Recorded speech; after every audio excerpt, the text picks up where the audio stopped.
Hey guys, in this lesson I want to go over a new way of adding components. Namely, we're going to be using what's called new conceptual mass. Now the reason for this new type of operation is that when you're going through Revit normally, it can be a little bit restricting, which I'm sure you've seen as you've tried to manipulate certain elements in certain ways. For example, if I build a wall just going north to south, and then go to my north direction, the north elevation, so that I'm looking south. Well, I've got my wall there, but if I want to modify it, say I want to rotate it, well, it won't let me do that. And it won't let me no matter how many times I try. This is because Revit has constraints built in, where walls have to be at 90-degree angles. So today, I'm going to introduce you to that new mode, Conceptual Mass. This is a mode that gives us more freedom when we're creating, because it lets you go against typical Revit parameters, which we term breaking those parameters.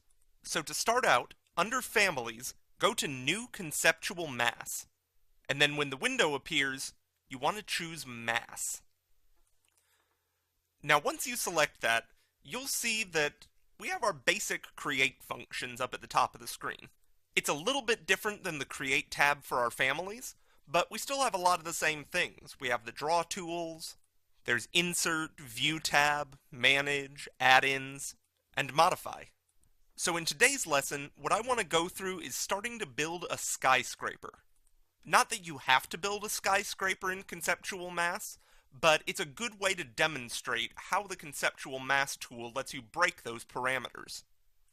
So to start out, I just want to show you, we have our 3 work planes right here, and they're called left, right, front, back, and level 1.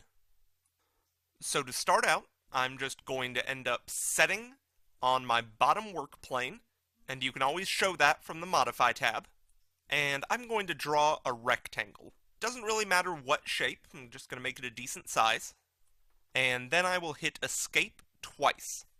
And now from this view, I'm going to click on my object, and you'll see here, lines, mass, 4 lines. So now I'm going to go into my north elevation, though you can go into any elevation, and I'm going to create a copy. Now remember, when you're making a copy, what you want to do is you want to click a point, and then click again where you want to drag to. You'll see that it doesn't allow you to go vertically, and that's because Constrain is selected. So I'm going to undo Constrain and select Multiple.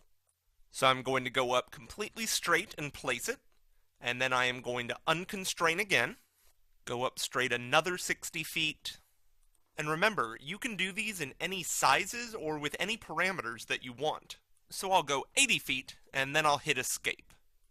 By making these changes in the north elevation, this guarantees that we're actually moving our objects up on the z-axis, rather than just shifting them around the ground plane.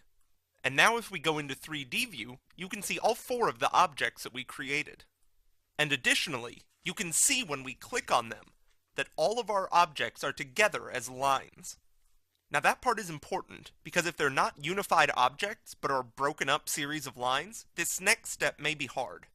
Namely, what I'm going to do now is I'm going to start performing turns on these, scaling and orienting them differently.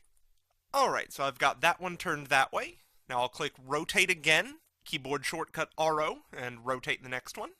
And now I can start scaling them. Now remember, when you scale, you're going to click one point, then another point, and then adjust it as you need. Alright, and I'll do the same for the top layer. Make that a little bit smaller.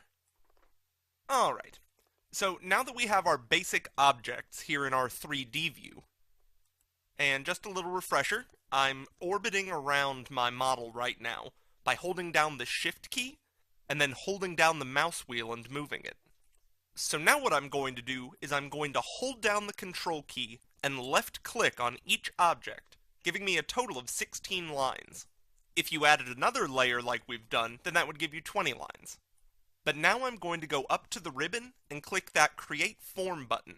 Now what this will do, and it's equivalent to AutoCAD's Loft, is it joins all the lines together, creating a very amorphic shape. Now if you decide you want to change your form in any way, all you have to do is hover over the object, and then hit Tab. That'll select your whole object, and I like to go in X-ray mode. That lets you see each point you started with, as well as the center points. Now you can actually click on any of those visible points and start modifying them. So I'm just going to start messing around with these points to give you an idea of how this all can work. You can make your object any type of crazy shape you want, move the points in any direction. So with Conceptual Mass, you can really just have fun with your shapes, make them extremely amorphic, and the program just runs with it. To exit X-ray mode, same as before, just hover over the model, press Tab to select the whole thing, and then click on X-ray again. And now, just like our families, we'll load this form into our project, and we'll show you in the next lesson how you can really start using it for whatever you need. See you there.